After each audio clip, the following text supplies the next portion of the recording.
साथियों, हम सबको भगवान ने जिंदगी दी है। अगर वो नहीं चाहता तो ये जीवन न मिलता। आप कल्पना करके देखें, एक क्षण के लिए आप अपने आप से प्रश्न करिए कि भगवान आपको बिल्ली भी बना करके भेज सकते थे, भगवान आपको कोई अन्य प्राणियों का वो बना करके भेज सकते थे। उसको रोक दीजिएगा, डिस्टर्ब होगा। तो साथियों, मैं निवेदन ये कर रहा था कि हम लोग ये विचार करें कि काश हम लोग इंसान ना होते, इंसान के अतिरिक्त किसी अन्य योनि में होते। ठीक है ना? जस्ट इमेजिन, अपने बुद्धि को थोड़ा काल्पनिक जगत में उछाल करके देखिए। आप अगर मछली होते तो आपको पानी में तैरना आता कि नहीं आता? आप अगर बहुत बड़े सिंह होते तो आप जंगल पे राज करते। आप अगर पक्षी होते तो हवा में उड़ना जानते। आप अगर हाथी होते तो बहुत बड़े बड़े बोझों को उठा करके एक स्थान से दूसरे स्थान पे कर देते। लेकिन आप क्या बन गए? आप बन गए मनुष्य। अब आप मनुष्य बन गए तो मछली की तरह तैर नहीं सकते, पक्षी की तरह उड़ नहीं सकते, हाथी की तरह बोझा नहीं उठा सकते, घोड़े की तरह दौड़ नहीं सकते, कुत्ते की तरह सूंघ नहीं सकते। ये सारी जितनी भी क्षमताएं हैं साथियों, उन जानवरों में हम लोगों की अपेक्षा कई हजार गुना अधिक है। आप इसकी कल्पना नहीं कर सकते। एक हाथी की ताकत और एक इंसान की ताकत में आकाश पाताल का अंतर है। आप इसको अनुभव करें। आप कितना भी तेज दौड़ने पर घोड़े से तेज नहीं दौड़ सकते। आप कितनी भी ऊंची छलांग लगा लें पर बंदर से आप नहीं जीत सकते। इसका तात्पर्य क्या है? इसका तात्पर्य यह है कि हर प्राणी, हर जानवर मनुष्य से श्रेष्ठ है, इसमें कोई दो राय नहीं है। अपनी अपनी क्षमता के अनुसार यदि हम उनसे तुलना करें तो वो हर जानवर मनुष्य को पछाड़ने का पूरा मादा रखता है। पर एक प्रश्न उठता है, और प्रश्न ये है कि क्या कारण है कि मनुष्य उन मछलियों को मार करके खा जाता है, उन घोड़ों को अपने यहाँ पालतू बना लेता है, उन कुत्तों को अपना वफादार बना लेता है? क्या कारण है कि मनुष्य जंगल के खूंखार राजा शेर को भी पिंजड़े में बंद कर देता है? क्या कारण है कि जिसको देख करके मृत्यु का आभास हो जाए उस सांप को भी मनुष्य अपनी धुन पर नचाता है? क्या कारण है कि आसमान के एक छोर से दूसरे छोर तक उड़ने वाले सभी पक्षियों को वो अपने पिंजरे में बंद कर लेता है? आपने कभी विचार किया? इतना ही नहीं, एक और हम मनुष्य के आपको बात बताएं। आज का मनुष्य कुछ तो ऐसी विशेषता है जिसने देवताओं को भी अपने वश में कर लिया। अभी पिछले लेक्चर में हमने इस बात का वर्णन किया था, और मैं फिर आपसे ये कहना चाहता हूं कि वो समय कुछ और था जब अग्नि देवता को प्रकट करने के लिए कोई बहुत बड़ी सिद्धि चाहिए थी, तपस्या चाहिए थी। वो समय कुछ और था जब पवन देवता को प्रसन्न करना पड़े, जल देवता को प्रसन्न करना पड़े। आज का मनुष्य इन देवताओं को अपनी जेब में रख करके चल रहा है। आपने अपनी जेब से माचिस की एक तीली निकाली, एक भी मंत्र आपको ना आता हो, एक भी शक्ति आपके पास ना हो, पर आप अग्नि देवता को बुला सकते हैं अपने पास। आपने स्विच एक बार ऑन किया, पवन देवता विवश हो जाएंगे हवा देने के लिए। आपने नल की एक टोंटी घुमाई, जैसे टोंटी घूमेगी जल देवता प्रकट हो जाएंगे। सबसे बेकार स्थिति में मनुष्य, सबसे कमजोर मनुष्य, सब जानवर इससे ज्यादा बहादुर, सब जानवर इससे ज्यादा श्रेष्ठ। आप सोच करके देखो, जानवरों के सोने और जगने का समय बिल्कुल एकदम प्राकृतिक है। मनुष्य के सोने जगने का समय निर्धारित नहीं है। आहार निद्रा भय मैथुनम च समान एतत् पशुभिर नराणाम। सब कुछ पशुओं के समान है। धर्मेण हीना पशुभिः समाना। और मनुष्य वो जो धर्म से विहीन हो वो भी पशु के समान है। और आज हर व्यक्ति धर्म को छोड़ करके बैठा है। आज सबकी स्थिति दुर्योधन जैसी है। वो एक महाभारत में कथा आती है कि दुर्योधन ने कहा कि जानामि धर्मम नचमे प्रवृत्ति, जानामि अधर्मम नचमे निवृत्ति। मैं धर्म जानता हूं क्या है पर उसमें मेरी प्रवृत्ति नहीं है, मैं अधर्म जानता हूं क्या है पर उसमें मेरी निवृत्ति नहीं है। केनोपि देवेन हृदय स्थितेन यथा नियुक्तोस्मि तथा करोमि। मेरे हृदय में ऐसा कोई बैठा है जो जिधर नियुक्त कर देता है मैं वो काम करता हूं। धर्म से विहीन मनुष्य पशुओं से भी गया गुजरा है।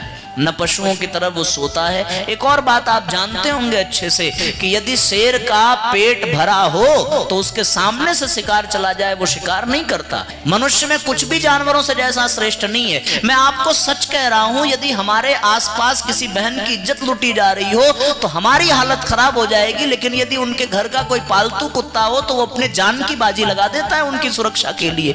आज का मनुष्य हर दृष्टि से कमजोर है, वो शारीरिक बल से कमजोर है, वो वफादारी में कमजोर है, वो हर दृष्टि से कमजोर है। लेकिन प्रश्न ये उठता है कि इन सब के बावजूद भी मनुष्य उन सब पर राज क्यों कर रहा है।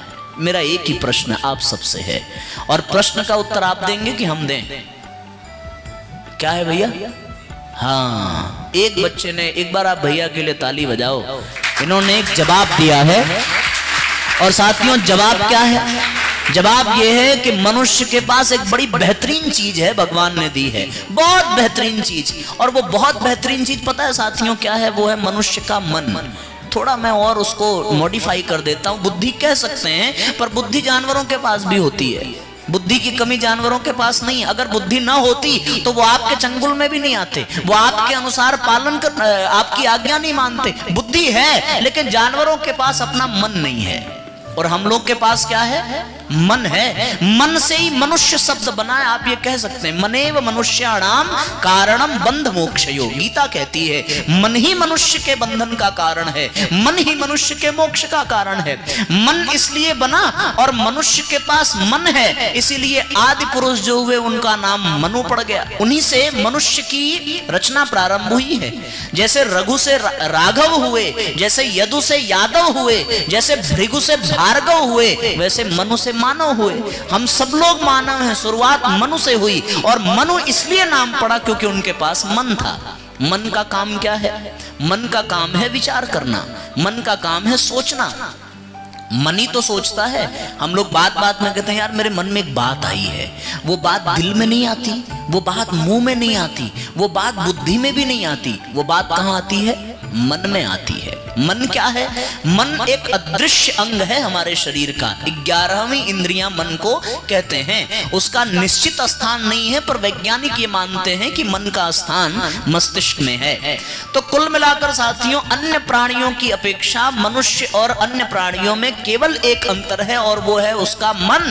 और मन की शक्ति से वो सारी दुनिया को अपने वश में कर लेता है, सारे जानवरों को वश में कर लेता है, सबसे अधिक शक्तिशाली बन जाता है। अब मैं आपसे कहता हूं कि मनुष्य के मन की क्षमता इतनी अच्छी है कि वो पक्षियों की तरह उड़ नहीं सकता, लेकिन एरोप्लेन बना सकता है। वो मछली की तरह तैर नहीं सकता, पर वो पनडुब्बी बना देता है। वो हाथी जैसा बोझ नहीं उठा सकता, पर वो क्रेन बना देता है।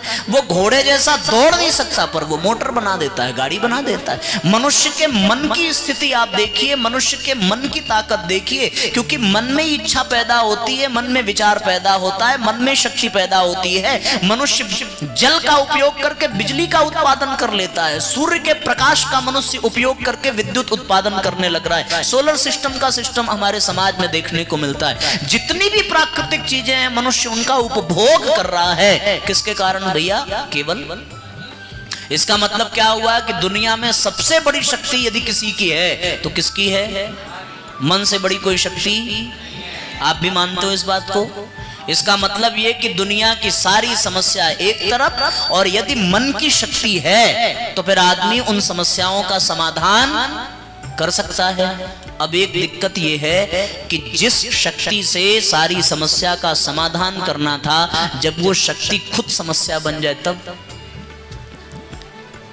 क्यों भाई? प्रश्न है ना कि मन से तो हम सब कर सकते थे, पर प्रश्न यह है कि जब मन खुद समस्या का कारण बन जाए, जब मन खुद हमें नीचे की ओर घसीटने लगे। विज्ञान ये कहता है कि मन की अपनी एक प्रवृत्ति है नीचे की ओर, पतन की ओर, कुरीतियों की ओर, गंदी चीजों की ओर भगाना। ये मन की प्रवृत्ति है। जल को आप कितना भी ऊपर उठा करके फेंको, पर वो ऊपर कहां जाएगा? आग को कितना भी दबाओ, पर आग कभी नीचे नहीं जाएगी। किधर जाएगी? अपनी प्रवृत्ति है। उसी प्रकार मन की भी एक प्रवृत्ति है। क्या वो प्रवृत्ति साथियों ये है कि वो मन हमेशा नीचे की ओर जाता है, गलत काम की ओर। आप कभी कल्पना करके देखना, एक तरफ आपको ऐसा ऑप्शन दे दिया जाए। कौन सा ऑप्शन? एक तरफ बढ़िया गदर 2 की मूवी लगी हो, कल्पना करो, एक तरफ क्या लगी हो? गदर 2 की मूवी लगी हो, और दूसरी तरफ हमारा ये उद्बोधन चल रहा हो। आप किसको सुनेंगे? जाहिर सी बात है हमारी कोई कीमत नहीं होगी आपकी नजर में, जबकि आप अच्छे से जानते हैं कि जो हम बता रहे हैं ये अच्छा है, इससे आपको लाभ है, पर साहब मन कहां जाएगा? ठीक है ना?